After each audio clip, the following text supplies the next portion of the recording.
Cinéma. Écran de l'infini sur lequel se projettent les rêves et les cauchemars. Leur mission, vous faire découvrir des films oubliés, vous faire poser le pied sur des genres plus ou moins inconnus, et au mépris de votre santé mentale, vous faire avancer vers des contrées nanardesques. Le seul hic, c'est qu'ils ne le savent pas encore. Voici leur émission.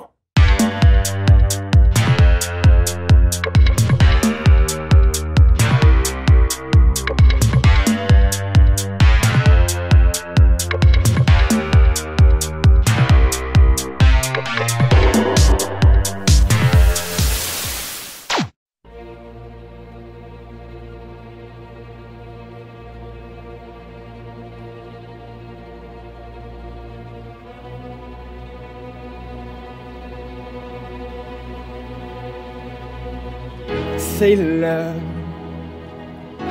de votre émission préférée. Pour vous parler cinéma, chers amis. Le 7e art, oui, c'est la vie. C'est l'heure de ce programme bien ficelé. Pour 2 films plus un invité, chers amis. L'heure de VHS, c'est parti!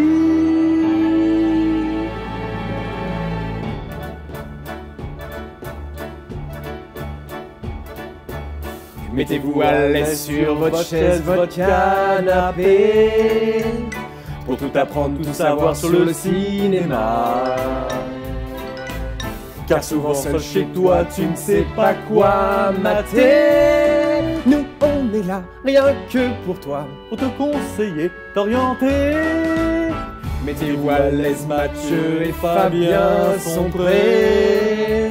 Tant d'anecdotes que vous ne saviez pas. Car oui, mon gars, on te l'avoue, cette fois, on ferait vraiment n'importe quoi pour que vous nous regardiez cela tous les mois. Oui, maintenant c'est l'heure d'aller se préparer, en espérant que nos tasses sont remplies de café, de coca ou même de vin nantais. Micro branché, caméra allumée. Maintenant, il n'y a plus qu'à clapper. Que se passe-t-il? La régie n'est pas installée. Il manque la script pour appeler vite l'invité. Car oui, mon gars, on te l'avoue, cette fois, l'improvisation est bien là. Dans cette émission, les bénévoles sont les rois.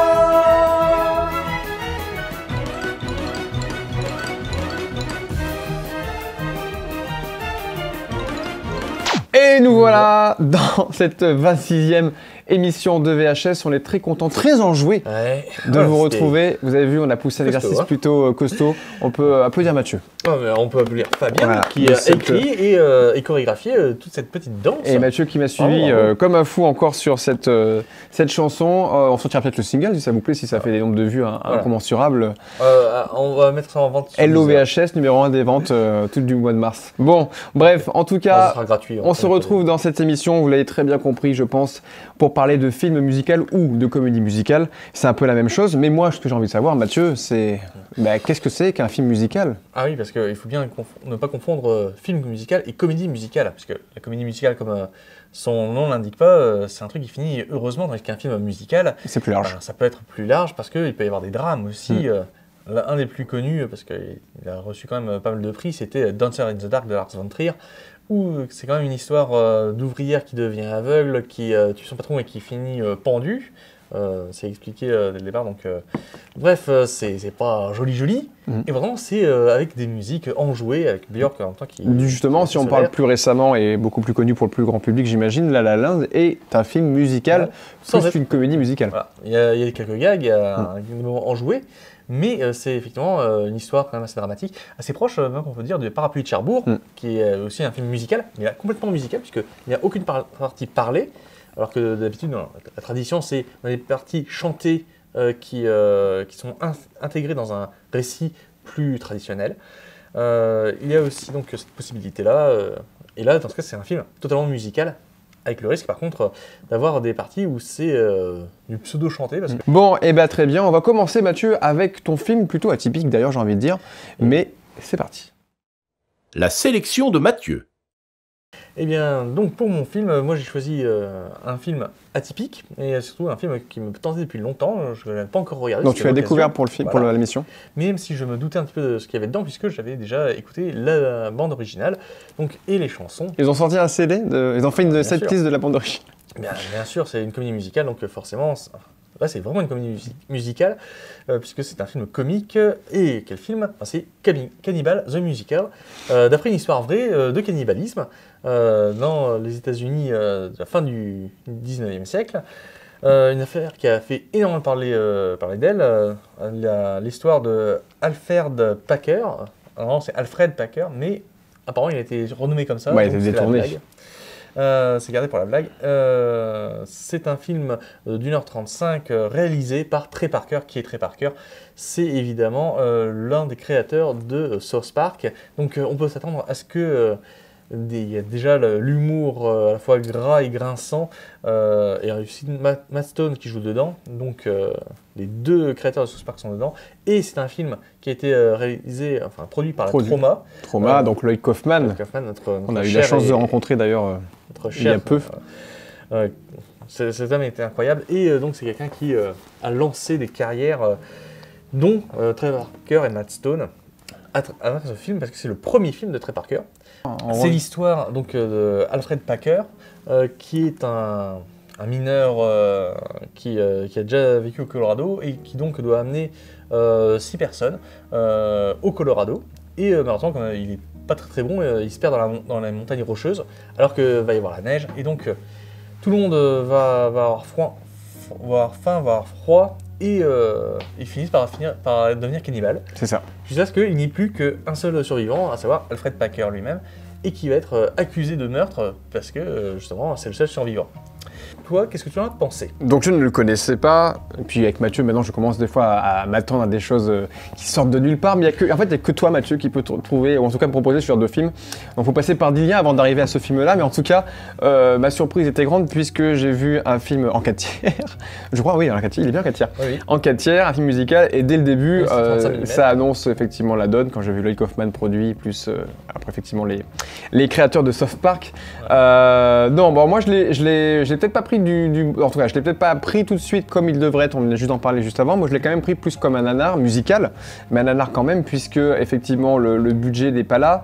Le budget est fait de 3 francs 6 sous, parce que tout le film va tenir sur des gags, sur des mises en scène, sur des décors. Les décors, c'est des vrais décors, mais en tout cas, va tenir sur la création de 3 francs 6 sous, puisqu'il y a effectivement des bonnes tirades, il y a des bonnes blagues, les chansons sont à mourir de rire.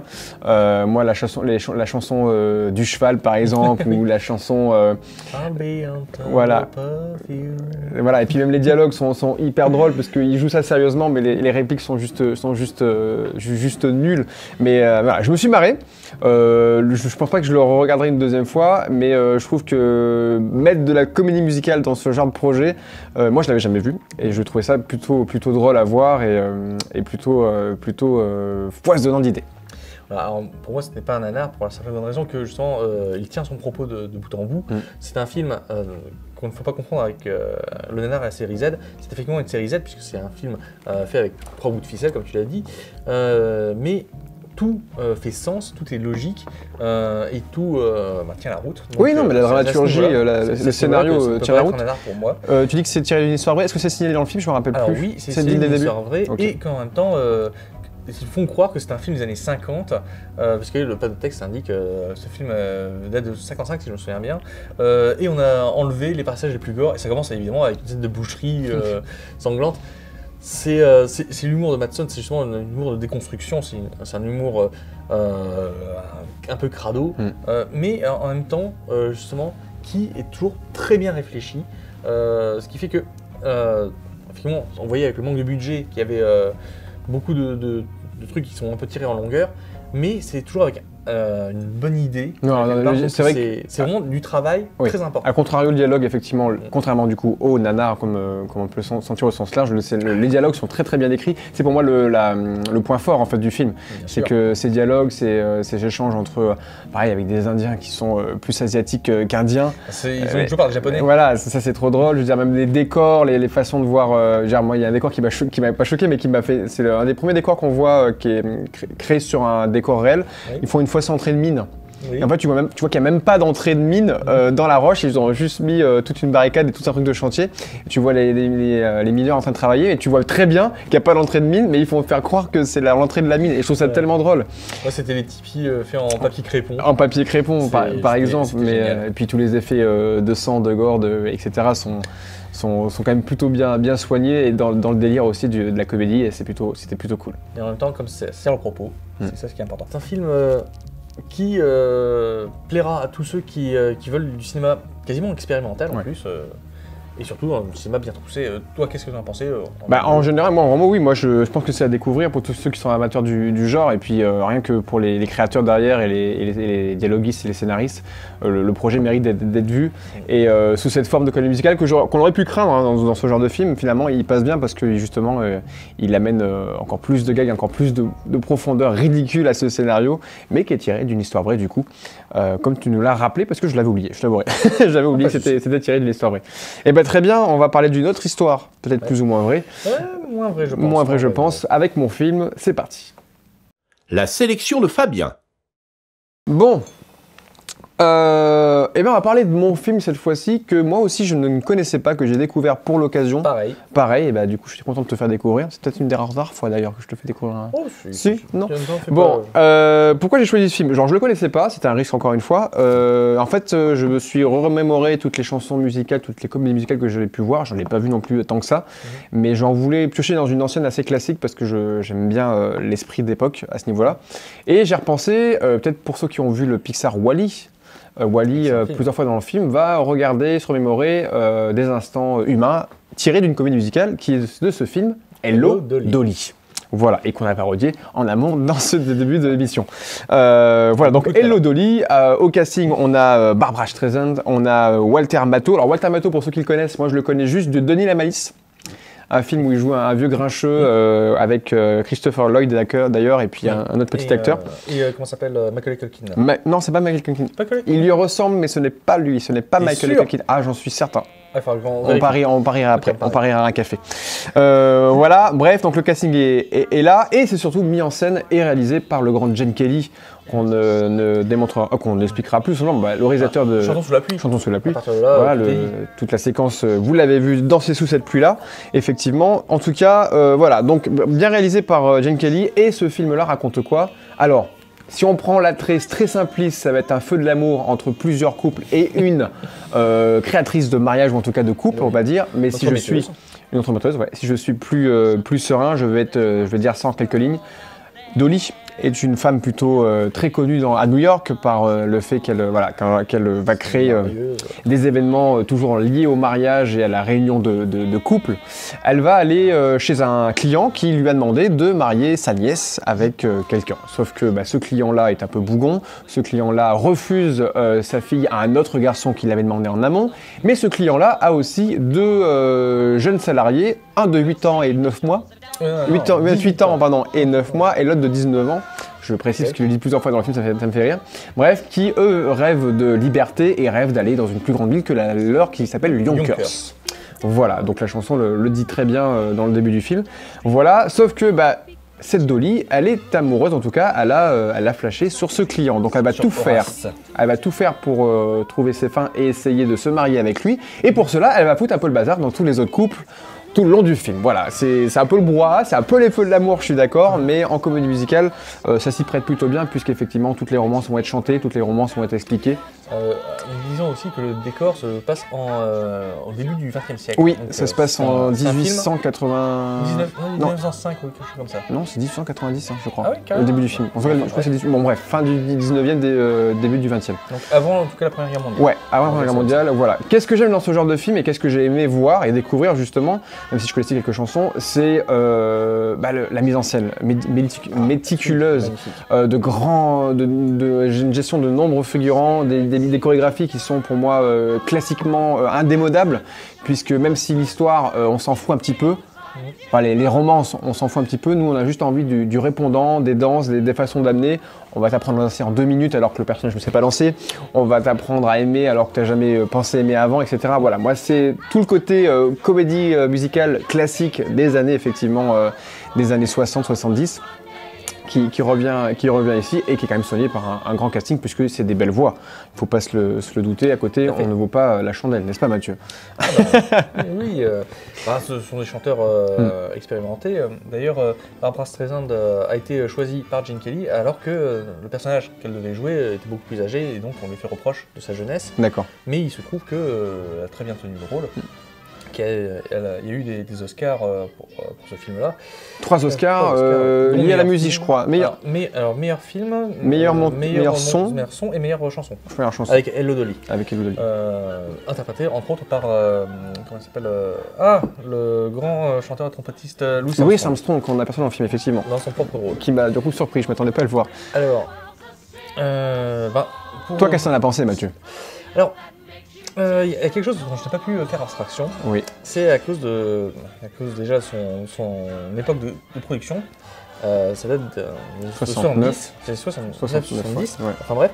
Alors que c'est un film qui aurait dû être tourné dans les années 50, dans son style. Ouais. Donc il a eu un assez mauvais impact lors de sa sortie, même s'il a reçu des récompenses, mais l'accueil public n'était pas là parce que simplement c'était plus à la mode. C'était un peu démodé. Alors, au niveau de la mise en scène, très bien. Les couleurs magnifiques, les costumes, les comédiens, les décors. Bref, encore une fois, ce très grand travail. Grosse mention pour la séquence. La première séquence, c'est la plus dure, mais la première séquence qui présente le restaurant. Oui. Cette séquence est géniale. Oui. Avec les danseurs. Les serveurs et tout, ils sont juste géniaux. Mais le souci, c'est que ce film-là, pourquoi il a eu un mauvais accueil, et moi j'ai un peu mal pris, c'est que c'est un film qui est un film hyper aristocratique à l'américaine. Puisque justement ce sont... Et très machiste aussi. Oui, ça aussi. Ça on peut se dire. C'était malheureusement l'époque, mais oui. Mais c'était tiré d'une pièce de théâtre, donc c'est un film qui parle d'avant, qui parle de nostalgie sur des gens riches, justement, qui ont un esprit du temps très ancien et malheureusement archaïque. Ouais. Alors moi le souci que j'avais là-dessus, c'est que justement c'est un jeu, c'est un marivaudage, c'est aussi ce qu'on peut trouver dans les pièces comiques de Shakespeare. Ouais, c'est même si on peut référencer à du boulevard aujourd'hui, hein, dans l'écriture. C'est malheureusement très creux et surtout c'est complètement farfelu sur les relations humaines. C'est dommage. Justement, moi, ce qui me gêne le plus au-delà, donc si je vais creuser un peu les défauts du film, en tout cas le défaut de ce genre-là de film et de la réalisation d'époque, c'est que le fil conducteur du film, en fait, moi j'ai du mal à l'assimiler ou en tout cas à être emballé par ça. C'est pourquoi Dolly, du coup, est amoureuse de cet homme. Parce qu'on n'a aucune empathie, même tout le long du film, je n'arrive pas à avoir de l'empathie pour ce personnage particulièrement. Ses objectifs ne sont pas très clairs, mais en même temps, on ne nous donne aucun argument de pourquoi elle est amoureuse de ce type de garçon. Aussi pour Dolly, parce que genre, sa façon de se comporter, elle bouscule tout et tout le monde. Alors, ce qui convient dans un style qui s'appelle la screwball comedy, qui est un style américain, où justement, c'est des personnages très farfelus qui vont un peu partout. Mais là, je trouvais que ça faisait trop en tout cas, l'osmose entre les deux personnages principaux du film n'était pas pour moi assez clair et en tout cas très convaincant. Je vais y arriver. C'est plus Cornelius et Barnaby qui nous attire. Il y a la meilleure réplique du film, c'est quand on demande au restaurant à Cornelius que désirez-vous, 25 ans de remise de peine pour bonne conduite. Oui, pour bonne conduite. Excellente. Celle-là est excellente. Elle est géniale. Et d'ailleurs, voilà. Bon, en tout cas, moi je vous quand même conseille cette comédie musicale classique, mais qui sort un petit peu des gonds de celle qu'on a pu voir ou déjà pu revoir des millions de fois. Mais voilà, rien que pour la prestation, la mise en scène, des chansons qui sont quand même plutôt restent en tête et qui va nous rester longtemps en tête après cette émission, j'imagine. Mais voilà, donc on va prendre Take a moment, comme dirait dans la chanson, It's only take a moment, prendre un moment avec notre invité du jour, qui est une invitée du jour aujourd'hui. Voilà, on se retrouve tout de suite. Soyez 3, étonnés. 2, 1. L'invité du jour. Et nous voilà avec notre invité du mois, notre invité du jour, Alice Bouillet. Bonsoir. Coucou. On est très Merci. content de t'accueillir dans cette émission. En quelques mots, tu es photographe au sens large du terme. Tu es donc du coup passionné de photo, effectivement, de tournage, de portraits décalés, plutôt atypiques aussi. Tu fais également des photos de vie, on pourrait appeler ça, des images qui se rapprochent aussi un petit peu plus du documentaire. Donc où le prix sur le vif et l'instantané sont mis en avant. C'est un petit peu ton gimmick. C'est ce que je dis à chaque fois, de toute façon. C'est ton gimmick. Donc voilà pour te présenter en quelques lignes. Et on a pu peut-être voir tes œuvres ou tes photos exposées à différents endroits. Tu as fait le marché de Noël, plusieurs restaurants et bars sur Nantes, Oui. et la boucherie des Arts notamment, et le bar de Rezé, qu'on connaît aussi, le Mécano. Voilà. Donc c'est bien. Je reste dans le coin, Tu mais je restes fais dans des le coin. choses. Est-ce que tu peux nous parler un petit peu de ton parcours? Qu'est-ce qui t'a amené à être aujourd'hui, du coup, en tout cas, en partie photographe? Alors, déjà, j'avais 4-5 ans, on m'a offert un argentique, un petit argentique, pas grand-chose. Mais ça m'a déjà aidé à un petit peu commencer à faire des photos par-ci, par-là, avec mon regard d'enfant. Et vu que c'était de l'argentique, j'étais obligée déjà de me concentrer un minimum sur ce que je faisais parce que Il fallait c'est pas du ensuite, numérique. voilà, fallait Faut pas se attendre pour planter. les développer aussi ensuite. Un bon moyen de lancer une vocation, dis donc. Ah oui. Et parallèlement, ma maman avait des photos de André Maltête, de Édouard Bouba, tout ça, enfin, dans une petite boîte à chaussures, et que j'aimais bien regarder ça quand j'étais un peu plus jeune.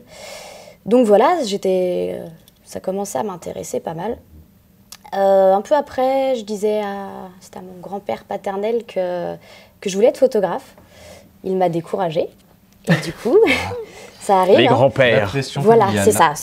Et sauf que j'étais jeune, donc un petit peu, un enfant, on peut en faire un petit peu ce qu'on veut parfois. Donc je me suis dit, ok, je suis pas capable. Et du coup, j'y viens. J'ai terminé ma formation de tapisserie d'ameublement. Du coup, parallèlement, ouais, n'est-ce pas?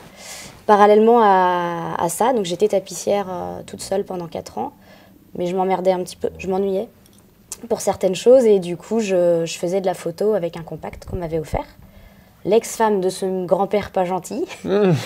Et du coup, voilà, je faisais des photos pas jolies, mais je m'entraînais, et c'était en 2010. Donc voilà, et petit à petit, je me suis un peu dirigée vers des choses qui me ressemblent plus. C'était un peu plus affiné, on va dire.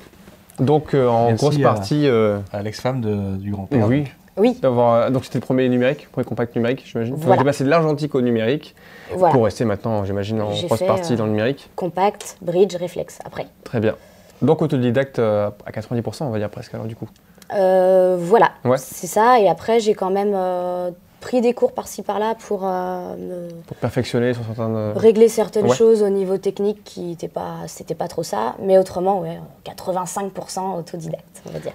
Donc voilà, on voit en ce moment des photos qui défilent. Mathieu Taneuf, je t'écoute. Encore une preuve, une belle histoire, genre de lutte contre l'adversité et la réussite. Donc, encore une fois, on encourage ce genre d'initiative. Bah, Bravo, forcément. Alice. Du coup, il y a des photos qui défilent là depuis peut-être quelques minutes maintenant. Moi, je les ai pas vues. Tu les as pas Pardon. vues? Alors, c'est des photos de toi, vous inquiétez pas, c'est Elles sont passées. des photos de toi qui passent. Donc il y a un petit peu de tout, il y a des photos de tournage, puisqu'on va axer l'interview sur ça, puisque les gens sont friands de cinéma dans cette émission. Mais surtout, on peut voir que c'est quand même assez éclectique dans ta façon de prendre des photos en tout cas. Donc je le disais, tu fais autant du plateau, donc photos purement dures, techniques de tournage, mais avec une vision quand même certaine et artistique, j'ai envie de dire, et puis des choses un petit peu plus de portrait, un peu plus sur le corps, sur le travail du corps, sur le travail du visage aussi. Oui. Ouais. J'avais un projet là-dessus qui s'appelait Corps en pièces sur des bouts de corps. Donc oui, effectivement, j'ai plusieurs... c'est un peu selon mes humeurs, en fait. Donc j'ai des...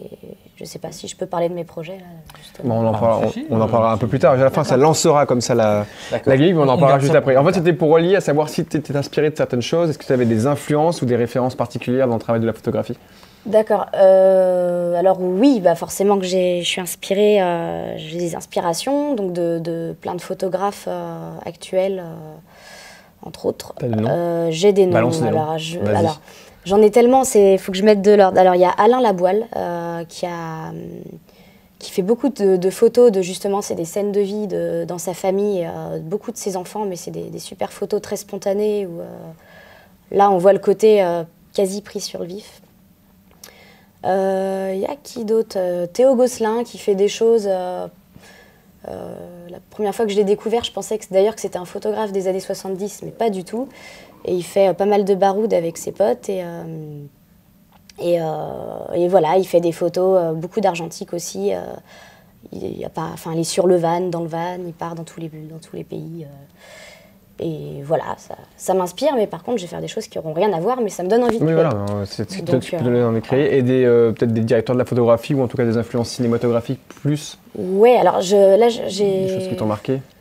Je retiens pas toujours. Parfois, je regarde des films sur Arte, des trucs un peu conceptuels, et il y a des points de vue. Je me dis, waouh, c'est juste super beau. Enfin, ça, en photo, ce serait chouette, quoi. Et je me dis, je pourrais faire un truc dans le genre, pas forcément ça. Mais... Et si, quand même, pour donner un nom, j'aime bien un petit peu l'univers de Xavier Dolan. C'était votre invité Rodrigue qui m'a fait découvrir Xavier Dolan. Et j'aime bien le côté un petit peu anachronique. Enfin, bon, on sent qu'il est un peu perdu dans les années 80-90 parfois. Il a réussi à me faire aimer Céline Dion, donc c'est pour dire. Tout le monde l'aime. Je pense que ça reste un plaisir coupable pour tout le monde, enfoui. Ici, tout le monde aime Xavier Dolan, c'est vraiment un petit génie. Ouais. Je n'ai pas encore eu la chance d'aller voir le dernier film qui vient de sortir d'ailleurs, qu'il ne faut pas, j'imagine, pas louper au cinéma. Ça fait partie du film. J'étais pas au courant pour le dernier film. My Life with John F. Donovan. Ouais, avec Kit Harington. Si tu regardes Game of Thrones, c'est le personnage principal qui joue avec lui. Je sais pas par contre s'il va survivre ce coup-ci. Ah ouais? Je ne sais pas, ne spoilons pas. Je ne sais pas. Ah. Eh bien écoute Mathieu, on passe à la troisième question avec la tienne. Ah bah là c'est à moi. Et bah là, oui. Bon, moi, je vais être un peu plus terre à terre. Tu es photographe de plateau, c'est aussi pour ça qu'on t'a invité, parce que justement nous, on est plus sur la partie cinéma, la partie image animée. Mais donc, quel est le rôle d'un photographe plateau? Parce que on ne sait pas. Parce que c'est un peu un des postes qui est des coulisses, mais en même temps c'est lui qui va pouvoir mettre en avant tout le monde. Déjà qu'on parle jamais des régisseurs, mais on parle encore moins des photographes plateau. Et c'est injuste. Ils sont un peu dans l'ombre, ouais. En général, le photographe plateau, selon moi, je pense qu'il est utile pour la partie presse, pour la promotion du film, tout ça, l'affiche. Pour ma part, je ne suis pas allée sur un tournage en me disant qu'il faut que je fasse l'affiche. Enfin, on ne me l'a pas demandé. Mais oui, le photographe plateau, je pense qu'il a ce rôle-là. Mais aussi, donc là, tu prends des photos sur le vif du tournage, ce genre de choses. Et qu'est-ce qui te différencie dans ce cas, par exemple, d'un réalisateur de making-of? À part, bien sûr, le fait que toi, c'est de l'image fixe et pas de l'image animée. Alors, ce qui est un peu délicat, c'est que, comment expliquer, j'aime aussi faire des photos de tournage, aussi pour moi, pour avoir le côté backstage aussi. Après, je le fais pas pour le réalisateur, je m'invite un petit peu, j'arrive un peu en mode touriste, mais bon, ça fait du document, des souvenirs pour les réalisateurs. Et moi, je ressors avec des photos où il va y avoir un super, je sais pas, des super costumes, un super décor, des choses un petit peu décalées. Pour l'anecdote, j'avais pris en photo, c'était le tournage de Miss Green, l'affaire Green de Romain Moyan. L'affaire Green, ouais. Et avec, je sais plus, il y avait 4-5 comédiens qui étaient habillés années 40. Et qui se prennent un selfie. Voilà. Ouais, je la trouve cool celle-là. Sur la voiture années 30-40 aussi. Ouais. Et je trouvais ça sympa, justement là aussi le côté anachronique de la scène. Et moi c'est ça qui me fait plaisir en fait. Donc tu vas choper des instants, peut-être plus ta vision personnelle du projet, peut-être en tout cas du tournage, tu vas choper des instants qui vont d'abord te plaire et qui vont ensuite peut-être servir à la promotion du film. C'est vrai que j'ai pas encore en tête de rendre un service, enfin de faire une prestation de service pour un réalisateur, vu que je le fais bénévolement et que je débarque un petit peu. Mais dans un instant c'est peut-être plus artistique aussi. C'est ça, c'est que j'ai le côté un petit peu, on me donne carte blanche et je fais des trucs. Mais donc si tu y vas bénévolement, ça peut par exemple servir pour une expo, pour un truc comme ça? Avec l'accord du réalisateur et tout le monde, oui. Bien entendu, bien entendu. Et puis ça alimente aussi un book, et puis ça te donne d'autres façons de voir la photo aussi, dans un autre contexte. C'est ça. Ce qui fait qu'il faut prendre l'instant sans forcément aussi se gêner, parce que sur un tournage, il y a tout, il y a la lumière, il y a les caméras qui sont posées, les comédiens, les passages des techniciens, etc. Donc c'est vrai que c'est pas forcément évident, mais des fois, voilà, quand on arrive à être juste... et même, justement, moi je suis tombé sur de nombreux reportages ou documentaires où photographe plateau arrivait à être très très proche en fait, du comédien ou de l'action qu'elle allait se tourner. Et c'est des instants qui sont très rares. Qui arrive très très Oui, rarement. on n'a pas la même chose avec la caméra. Ouais. C'est un autre point de vue souvent. Donc dans ce sens-là, c'est plutôt cool. Moi j'ai une question, parce qu'il y a peut-être des photographes qui nous regardent, peut-être des photographes plateau ou des futurs photographes plateau. Qu'est-ce que tu donnerais comme conseil, toi, à des gens qui aimeraient se lancer pour capturer des instants de tournage comme ça? Alors, bon, moi les conseils, c'est pas trop mon truc parce Faire que. un top 5 si tu veux. Non, mais c'est que je fais les choses tellement de manière spontanée, voire quasi un peu consciente quand je suis derrière le viseur. Ou alors peut-être des qualités qu'il Mais- faudrait avoir. Non, mais oui, je pense, si on part sur un point de vue technique, je pense qu'il faut changer un peu de point de vue que la caméra.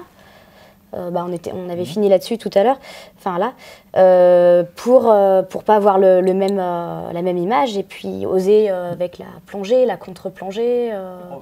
Tous les conseils sont bons à prendre, justement, surtout pour... Donc c'est de faire sa place. Et puis j'imagine aussi, je suis pas photographe plateau, mais s'il fallait en donner 2-3, c'est aussi... je pense pas qu'être très bavard était une bonne qualité pour être photographe plateau, parce que j'imagine que c'est une des personnes qui ne parle pas presque pendant le tournage. En tout cas, pendant l'action. Oui, pendant l'action, oui. Tu peux même pas déclencher d'ailleurs. Enfin, moi en tout cas, avec mon réflexe, je peux On t'a pas. déjà dit chut quand t'as pris une photo? J'ai jamais pris de photo pendant que ça tournait. Donc, Ouais. enfin, Après, je sais qu'il y a des appareils qui ne font pas de bruit. Qui ont même pas, le mien qui ont même fait pas le du déclencheur. bruit, donc dans tous les cas, ça reste entre nous, mais les Et pourquoi photos que tu je prends prends, en Polaroid aussi? T'imagines? Mais c'est quel appareil que tu utilises? Alors j'ai un Nikon D5100. Oui, voilà, ça reste entre nous, mais les photos que je prends, ce sont des scènes hors. Enfin, c'est pas filmé, ce sont souvent les répétitions. Voilà. Et ça se sait pas, mais j'ai pas le choix, je peux faire que ces moments-là. Oui, ou entre les prises. C'est ça, c'est entre les prises et du coup, je peux shooter qu'à ce moment-là. Les off entre les prises. nous, Oui, voilà, on ne le dira à petit personne. comité. Très très bien. C'est à Mathieu, la 5e question. Oui. Cette question plutôt précise. À la Mathieu. Ah Mathieu. Vous me gênez. Je voulais te demander, comment te situes-tu dans la dynamique des tournages nantais? Et sont-ils dynamiques d'ailleurs, ces tournages nantais? Parce que actuellement, il y en a quelques-uns qui se font assez régulièrement. Mais est-ce que Nantes, c'est une ville dynamique? Et toi, dedans, est-ce que tu fais beaucoup de tournages? Vous avez 2 heures. Vous avez 2 heures. Mais non! Alors bon, déjà effectivement oui, c'est plutôt dynamique au niveau des tournages. Je sais que demain, si j'ai envie de faire des photos sur un tournage, toujours débarquer en touriste, je peux. Ça là-dessus, j'ai le choix. Après, c'est moi qui suis pas assez dynamique à ce niveau-là parce que j'ai mes commandes. Du coup, parce que les tournages, c'est aussi un peu mon côté récréatif, mon exutoire, où je fais un peu ce que je veux, si j'ai le droit. Mais c'est moi qui suis pas assez dynamique pour le coup, quoi. Entre ma vie de famille et les commandes, je n'en fais pas tant que ça. Enfin, j'en fais, mais pas tous les week-ends. T'aimerais en faire plus? Ah ouais.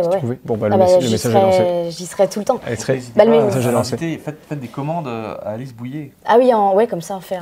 Les commandes et puis aussi peut-être du récréatif en fonction des moyens de chacun. Mais c'est ça, c'est que le temps en fait qui me manque, c'est tout quoi. Autrement, je suis. Pourquoi ces journées durent seulement 24 heures? Tu as déjà posé la question le mois dernier, je crois. Ah ouais? Ouais, Celle-là? je crois que cette question a si déjà peu été posée. originale. On me dit oui aussi en régie.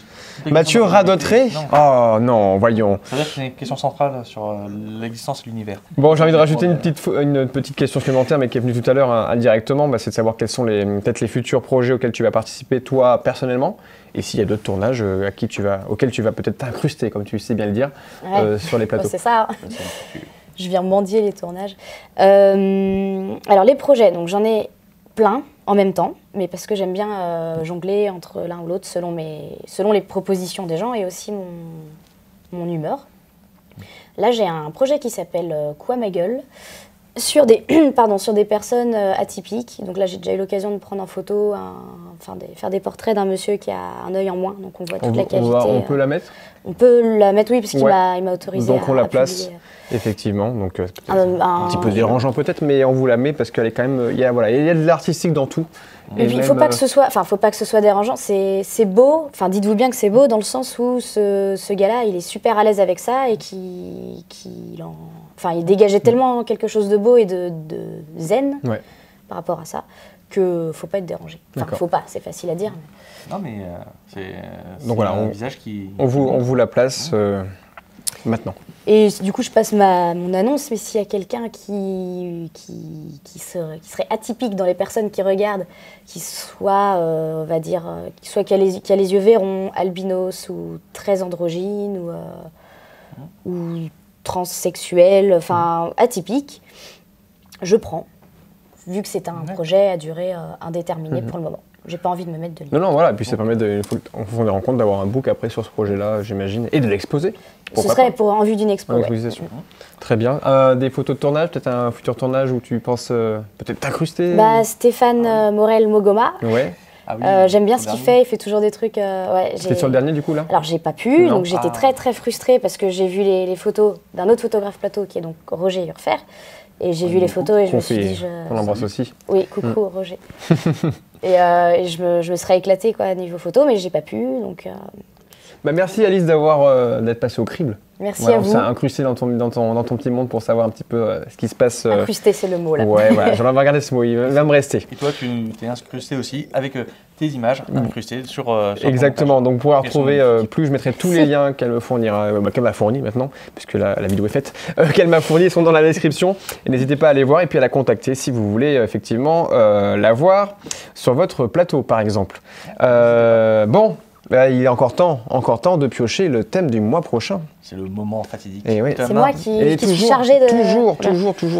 Donc si ça marche pas, c'est Solo qui sera blâmé. Donc Mathieu, chapeau, encore une fois. Ça marche toujours. Parce que... Ça marche toujours. Là. Et tu vas piocher le thème du mois prochain, attention. Découvrons. Momo Motus. On a déjà dû vous la... Non, même pas. La première fois qu'on me l'a fait, on ne l'avait jamais faite cette blague. J'aurais pas cru. 26e émission pour y arriver. Moi je radote, mais pas toi. Bravo. Bon, j'aimerais pas... Ah, tu regardes à travers. J'aimerais pas être à votre place, que c'est tendu. Ah oui? Pourquoi? Film historique. Tendu. Film historique. Tout va bien. Ah, c'est parfait. Mathieu va pouvoir nous plonger dans l'histoire, parce que Mathieu, tu as fait des études dans l'histoire. J'ai fait des histoires, effectivement. Donc, on peut avoir, je pense que je vais me faire dépasser largement sur le sujet, mais... Est-ce que je vais gueuler sur Braveheart? Non, on l'a déjà vu. Bon, un film historique, les films historiques, donc les films qui nous parlent de l'histoire de notre belle planète, on va même aller au sens large. Donc c'est plutôt vaste aussi, film historique. Oui, parce que justement, on parle souvent du continent européen ou de la sphère occidentale, mais il y a aussi les films historiques d'autres civilisations qui méritent d'être vus. Donc, on piochera un film lié à l'histoire de France ou des pays plus lointains, j'ai envie de dire. Le mois prochain, en tout cas, avec vous toujours, je l'espère. On était très contents de t'avoir avec nous, Alice. Merci. Plaisir partagé. De ta présence. Voilà, donc on vous souhaite une bonne fin de journée, une bonne fin de matinée, une bonne fin d'après-midi. Je ne sais pas à quel moment vous regardez cette émission. Si vous êtes dans vos bains, vous avez de la chance. Vous êtes en vacances, encore mieux. Si vous travaillez, bon courage. En tout cas, on vous souhaite une bonne fin de journée. On se retrouve le mois prochain pour encore plus de cinéma. N'hésitez pas à nous suivre sur la page Facebook, sur la page YouTube si vous voulez. Mathieu, on a le mot de la fin aujourd'hui? Oui, et ça va être le tien d'ailleurs. C'est moi? Merci Mathieu. On se retrouve le mois prochain avec beaucoup plus de cinéma et ciao!